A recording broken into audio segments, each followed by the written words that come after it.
why get a lumpectomy? Why get a mastectomy? A long time, before the advent, there was a time where every woman with breast cancer ended up with a mastectomy. The traditional teaching many, many years ago was for women to get what is called a radical mastectomy.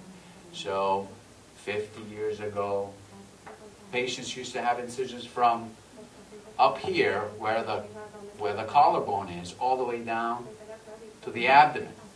And the surgeons, we used to take out the breast tissue, the muscle that's under the breast, all the lymph nodes that were in the armpit.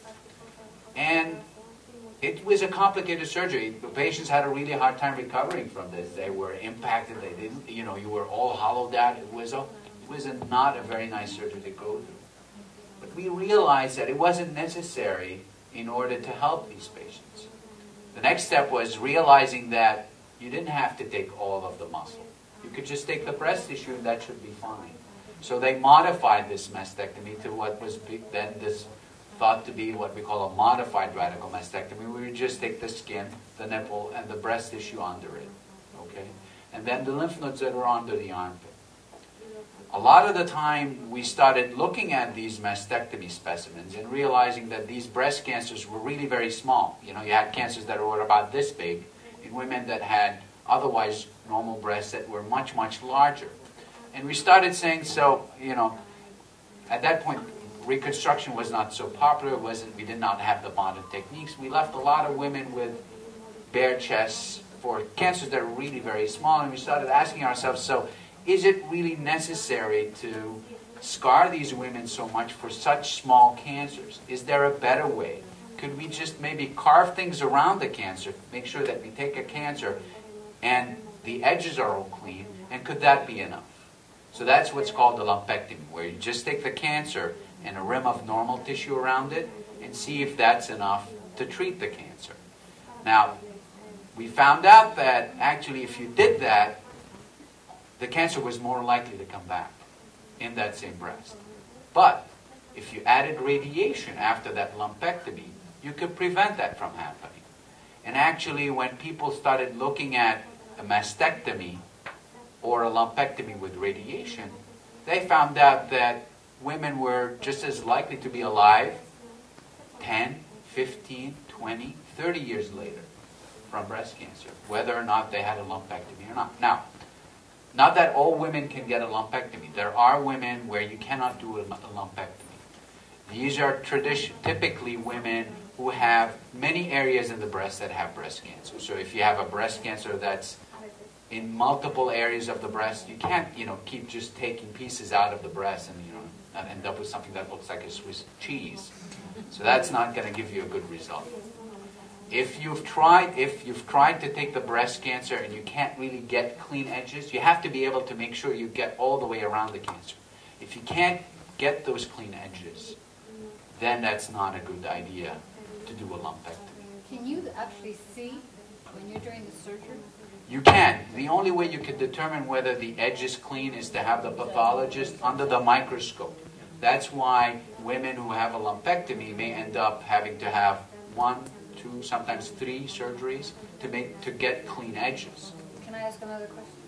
Then how do you know the lymph nodes if you took all the right amount? Right. So that's a different question. Well, okay. Oh, let me finish this one. So there are certain situations where you can't do a lumpectomy. And there's obviously situations where patients don't want to go through radiation or they want to have a mastectomy. It's a personal choice. So we always give our patients the choice of either doing a lumpectomy or a mastectomy. For some women, doing a lumpectomy is really important to try and preserve the breast, the sensation, everything that goes with the breast, without really impacting their body image, which in a lot of cases we can do. But in some cases we can't, and in some cases the patients don't want to go through the additional therapy of radiation and want to make sure that they don't get radiation. But that's not a guarantee, because some women with a mastectomy still need radiation. So we can't guarantee that. Now, as far as the lymph nodes, one thing that a lot of patients have a hard time understanding is, even if your lymph nodes are positive, you don't have to get a mastectomy.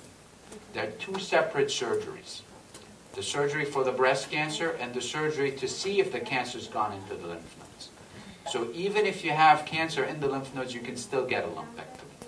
Now, how do we know if we got all of the lymph nodes that we need to? Well, the first thing is, in most patients with breast cancer, you have to start out with that first lymph node. So you have to be able to find it, which is called that sentinel lymph node. Typically, you get something injected into the breast that goes into that first lymph node. You can either find it with your eye, because what you use is a dye that's blue. So a lot of women who had a lumpectomy or even a mastectomy will notice there's like a blue hue to the skin, or your pee is green for about a day or so. And then that blue dye will go into the lymph node, and you can find that blue lymph node. Or you can inject a small amount of radiation, radioactive material, into the breast, and that radioactive material will travel to that lymph node. If you've ever seen those science fiction movies where you got these researchers running around with metal detectors that do that buzzing sound, it's basically almost the same thing. You get a little wand, you find where the radiation is, and that usually indicates where the lymph node is, and you go and find it. Now, what we typically do is we take that lymph node and we ask the pathologist, tell me if there's any cancer there or not. If there's no cancer, you don't have to look any further. There's not going to be any cancer in the other lymph nodes.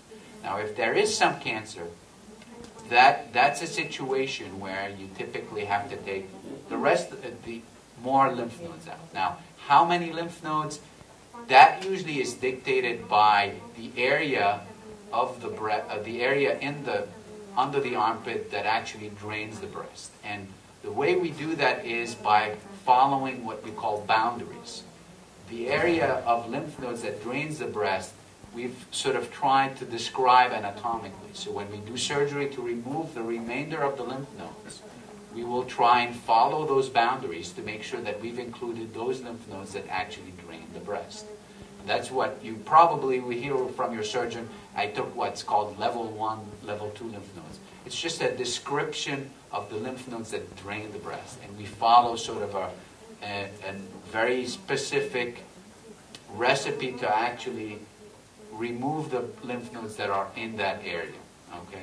Now, the other lymph nodes that we will remove is there are situations where I operate on patients with breast cancer and the lymph nodes don't feel right. The cancer has spread to the lymph nodes. You can feel the cancer inside of the lymph nodes, and they're pretty big. When you feel that inside of the armpit, you can't leave that behind. You have to take out the lymph nodes that feel bad. Because unfortunately, even though radiation and chemotherapy are good at wiping out a lot of these cancers, they're not perfect. They usually work better if you leave the least amount of cancer behind, only maybe microscopic cells. That's where the radiation and chemotherapy works best. So if you feel something big, something that looks really abnormal, you have to take it out. And that's what sort of tells us which lymph nodes to take out.